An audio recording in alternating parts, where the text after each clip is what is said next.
জোহার। আজকে আমরা আলোচনা করব পিআরের সম্বন্ধে। পিআরে কী জিনিস? পিআরে যখন আমরা কোনো নতুন গ্রামে যাই, সেই গ্রামটাকে ভালো করে বোঝার জন্য, সেই গ্রামের সম্বন্ধে ভালো করে জানার জন্য আমরা একটা পিআরে করে থাকি। এবং আমরা যখন কোনো নতুন প্রজেক্ট নিয়ে কাজ করি বেসিক্যালি, তখন আমাদের পিআরে করতে হয় সেই গ্রামে। সার্ভে করার পর আমরা সেই গ্রামে পিআরে করি। এবং পিআরের সব থেকে একটা ইম্পর্টেন্ট টুলস হচ্ছে বেস ম্যাপ, যেটা আমাদেরকে প্রত্যেকটা ক্ষেত্রে করতে হয়। এবং পিআরের টুলস আমরা কি কি করব সেটা আমরা আগের থেকেই প্ল্যানিং করে, তার জন্য সমস্ত র ম্যাটেরিয়াল যেমন আবির থেকে শুরু করে চুন থেকে শুরু করে সমস্ত কিছু জিনিসপত্র আমাদেরকে নিয়ে ওখানে কয়েকদিন আগেই সেই গ্রামে বলে রেখে সেই গ্রামে আমরা পিআরে করতে যাই। এবং সেই গ্রামে পিআরে যখন করবেন তো কি কি বিষয়ের উপর আমাকে করতে হবে পিআরে, সেই বিষয়টা নিয়ে আমরা আলোচনা করব। তো আপনি যদি আমাদের এই চ্যানেলে যদি নতুন হয়ে থাকেন তাহলে চ্যানেলটি সাবস্ক্রাইব করে রাখুন, কারণ আমরা আগামী দিনে এই ধরনেরই ভিডিও নিয়ে আসবো। এবং আপনি যদি বিশেষ করে যদি কোনো সোশ্যাল সেক্টরে যদি আছেন, এনজিওতে যদি কাজ করেন, তো আপনার এই ভিডিও খুব ভালোভাবে কাজে লাগবে। ভিডিওটি লাস্ট পর্যন্ত দেখার জন্য অনুরোধ করি। তো চলুন আমরা মূল বিষয়ে আসি। আপনি যখন একটা বেস ম্যাপ করবেন কোনো গ্রামে, তো সেটা কেমনভাবে করবেন।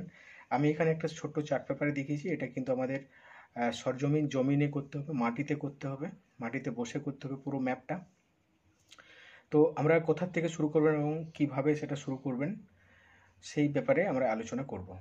তো প্রথমেই আমরা যে জায়গাতে বসে আলোচনা করব সেখানে কমিউনিটির সমস্ত মহিলা, পুরুষ, বাচ্চা সবাই উপস্থিত থাকবে। কোনো একটা জায়গাতে আমরা যখন ওটা অর্গানাইজ করছি, তো ধরুন এই জায়গাটা সেই জায়গাটা।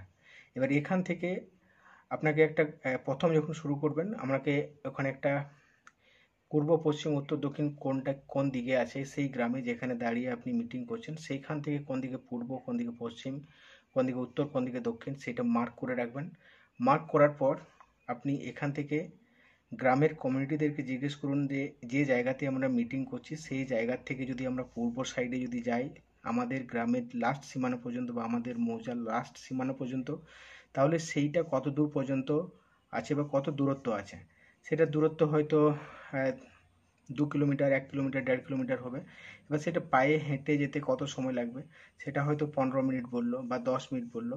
তাহলে যে জায়গার থেকে আছি সেই জায়গাতে 10 পা এইভাবে আমাদেরকে পায়ে মেপে এখানে একটা দাগ মারবেন। তাহলে এখানে সেমভাবে আমাদের পূর্বভাবে যেভাবে মাপটা নিলাম সেমভাবে আমাদের পশ্চিম দিকে, সেমভাবে আমরা নর্থ সাইডে নেব এবং সেমভাবে আমরা দক্ষিণ সাইডেও নেব। এইভাবে এটা মার্ক করার পর আমরা তাদেরকে, কমিউনিটির লোককে জিজ্ঞেস করবো যে আপনি যদি পূর্ব থেকে যদি সাউথে যদি যান তাহলে সীমানা বরাবর একটা লাইন টানুন, যেটা একটা কোনো লাঠি দিয়ে সে একটা লাইন টেনে দেখাবে। এবং যে লাইনটা টানবে সেখানে আমরা চুন ফেলে দেবো। সেমভাবে আমরা কিন্তু এই দিকটাও নেব, সাউথ থেকে ওয়েস্ট এবং ওয়েস্ট থেকে নর্থেও নেব এবং নর্থ থেকে ইস্টও নেব। এইভাবে আমাদের পুরো গ্রামের যে চতুর্সীমানাটা সেটা কিন্তু আমরা পেয়ে যাব। এই চতুর্সীমানাটা পেয়ে যাওয়ার পর তাদেরকে আমরা জিজ্ঞেস করবো যে আপনাদের গ্রামের পাশাপাশি কোনো মেন রাস্তা আছে কিনা। যদি মেন রাস্তা আছে তাহলে সেটা কোন দিকে আছে। যদি বলে সে পূর্ব দিকে, তাহলে পূর্ব দিকে একটা মেন রাস্তা এইভাবে কালো কালারের একটা রাস্তা এইভাবে এঁকে দিলাম। তারপরে আপনি তাদেরকে জিজ্ঞেস করুন যে ওখানে কোনো গ্রামের যে পাশে কোনো নদী গেছে কিনা। যদি নদী গেছে তাহলে এইভাবে একটা নদী এঁকে দিলাম। যে কিভাবে নদীটা গেছে সেটা কিন্তু তারা লাঠি দিয়ে দেখাবে এবং সেটার উপরে আমরা কালার ফেলবো। প্রত্যেকটার জন্য কিন্তু সেপারেট সেপারেট কালার দেবেন। তারপরে গ্রামের মধ্যে একটা এভাবে একটা চলে গেছে আপনার ক্যানেল, তাহলে সেই ক্যানেলের একটা কালার দিয়ে দিলাম। এরপর তাদের গ্রামের যে রাস্তাটা আছে সেই গ্রামের রাস্তাটা কেমনভাবে গেছে সেটা বুঝতে হবে। তাহলে গ্রামের এখানে আমরা মিটিং করছি, এই গ্রামের রাস্তাটা কোন দিকে গেছে, তো এখানে বললো যে আমাদের গ্রামের রাস্তাটা এইভাবে গেছে, তাহলে এটা একটা এই রাস্তায় একটা দাগ দিলাম। এবং এই রাস্তাটা কেমন রাস্তা, যদি সেটা পাকা রাস্তা হয় তাহলে সেটার জন্য সেপারেট কালার দেবেন, এবং যদি কাঁচা রাস্তা হয় সেটার জন্য সেপারেট কালার দেবেন। তাহলে সেই গ্রামের একটা রাস্তা এইভাবে এসছে, যেটা কাঁচা রাস্তা, মানে পাকা রাস্তার থেকে একটা কাঁচা রাস্তা বার হয়েছে, এবং মূল রাস্তার থেকে একটা এরকম রাস্তা আসছে, এবং এইদিকে একটা রাস্তা গেছে, আবার এইদিকে গেছে, এবং এখান থেকে এইটা কাঁচা রাস্তা এবং এটাও কাঁচা রাস্তা। তাহলে এখান থেকে আমরা গ্রামের যে রাস্তার যে একটা ম্যাপটা, রাস্তার রুটটা পেয়ে গেলাম, রাস্তার লেআউটটা পেয়ে গেলাম। এরপরে গ্রামে কিছু স্থায়ী সম্পদ থাকে, যেমন ধরুন সেই গ্রামে কোনো জায়গাতে মাঝি থান আছে কিনা, কারণ আমরা যে সমস্ত কমিউনিটিতে যাই সেখানে প্রচুর ছোট ছোট ধর্মীয় স্থান থাকে, লোকাল ধর্মীয় কালচারের কিছু পবিত্র জায়গা থাকে, সেই জায়গাগুলো কোথায় কোথায় আছে সেটু মার্ক করে নেওয়া। তাহলে প্রথমে ধর্মস্থানে গেলেন, তাহলে ধর্মস্থানে এখানে বের হলো একটা, এখানে একটা মাঝি থান, দুটো তাদের ধর্মস্থান আছে। দিয়ে তাদের কোনো স্কুল কলেজ আছে কিনা, স্কুল বা প্রাইমারি স্কুল, তাহলে এখানে একটা আমাদের প্রাইমারি স্কুল হলো, এখানে একটা আইসিডিএস হলো। তারপরে ওখানে মন্দির আছে কিনা, তাহলে এখানে তাদের একটা মন্দির আছে, এখানে তাদের একটা ক্লাব আছে, এখানে তাদের একটা ফরেস্ট আছে, এখানে তাদের একটা ফুটবল ফিল্ড আছে, এবং এখানে একটা গ্রামের পাহাড় আছে এবং পাহাড়ের চারপাশে একটা বন আছে। তাহলে এই প্রত্যেকটা কিন্তু আমরা কমিউনিটির যারা উপস্থিত থাকবেন তাদেরকে দিয়ে, তাদের মাধ্যমে এই প্রত্যেকটা জিনিস দেখানো, প্রত্যেকটা জিনিস হাইলাইট করা এবং প্রত্যেকটা জিনিসকে সেপারেট সেপারেট কালার দিয়ে আপনাকে বর্ণনা করতে হবে মাটিতে, এবং সাথে সাথে আপনাকে একটা চার্ট পেপারে এই সমস্ত বিষয়টাকে তুলে রাখতে হবে নিজের ডকুমেন্টেশন করার জন্য।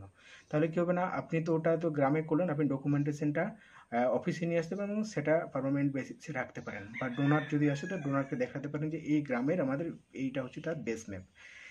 এইটা করার পর এইটা দেখে আপনি বুঝতে পারবেন যে এই বেস ম্যাপটা থেকে আমি বুঝতে পারবেন যে ওই গ্রামে কি কি জিনিস আছে বা কেমন কেমন রাস্তাঘাট আছে, কোন দিকে নদী আছে কি, বা কোন দিকে কী আছে। এটা থেকে আপনি বিভিন্ন কার্যের ক্ষেত্রে আপনি বিভিন্ন পরিকল্পনা করতে পারেন।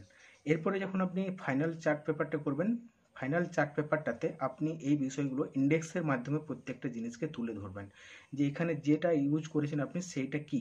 যেমন আমরা এখানে ইউজ করেছি এই লাইন, সরু লাইনটা, এটা হচ্ছে আমাদের বাউন্ডারি। তারপরে এইটা আমাদের এই যে কালারটা, সরু কালারটা, এটা হচ্ছে আমাদের এইটা হচ্ছে আমাদের কাঁচা রাস্তা। তারপরে এই যে এই কালারটা, এটা হচ্ছে আমাদের পাকা রাস্তা। এটা হচ্ছে আমাদের মেন রোড। এটা হচ্ছে আমাদের ক্যানেল। এটা হচ্ছে আমাদের রিভার। এটা হচ্ছে আমাদের পাহাড়। এটা হচ্ছে আমাদের ফরেস্ট। এটা হচ্ছে আমাদের ফুটবল। এটা হচ্ছে ক্লাব। এটা হচ্ছে আমাদের মন্দির। এটা হচ্ছে আমাদের প্রাইমারি স্কুল। তো এইভাবে প্রত্যেকটা জিনিসকে আমরা ইন্ডেক্সের মাধ্যমে তুলে ধরবো একটা রেকর্ড ডকুমেন্টেশন করার জন্য। তো এইটা আমাদের ডকুমেন্টেশনের জন্য একটা রেডি করে রাখতে হবে চার্ট পেপার। তো আশা করি আপনারা বুঝতে পেরেছেন। আর এইটাতে আপনাকে সমস্ত বিষয়ে কিন্তু কমিউনিটির যারা মেম্বার থাকবেন, যারা মহিলা থাকবেন, তাদেরকে দিয়েই কিন্তু সমস্ত জিনিসটা করাবেন। সমস্ত জায়গাতে কালার ফেলা, সমস্ত জায়গাতে লাইন দেওয়া, সমস্ত জায়গাতে প্রত্যেকটা জিনিস দেখিয়ে দেখিয়ে তারা প্রথমে দেখাবে এবং তাদেরকে দিয়ে কালার দেওয়া, আপনি সেই জায়গাতে কালার করাবেন। তো এইটা হচ্ছে আমাদের বেস ম্যাপ। বেস ম্যাপে তৈরি করার সময় কমিউনিটিকে ইনভলভ করুন, কারণ তারাও একটা ইন্টারেস্ট পাবে এবং ইন্টারেস্টের সাথে তারা এই জিনিসটা করবে এবং খুব ভালো লাগবে, এবং আপনি আপনার এখান থেকে যা যা অ্যানালাইসিস করা সেগুলো আপনি পরবর্তীকালে করতে পারবেন। তো থ্যাংক ইউ। আমাদের নেক্সট দেখা হচ্ছে পরের ভিডিওতে রিসোর্স ম্যাপ। আপনি আমাদের সঙ্গে থাকুন, আমরা পরবর্তীকালে রিসোর্স ম্যাপ সম্বন্ধে ডিটেলস কিছু আলোচনা করব। Thank you.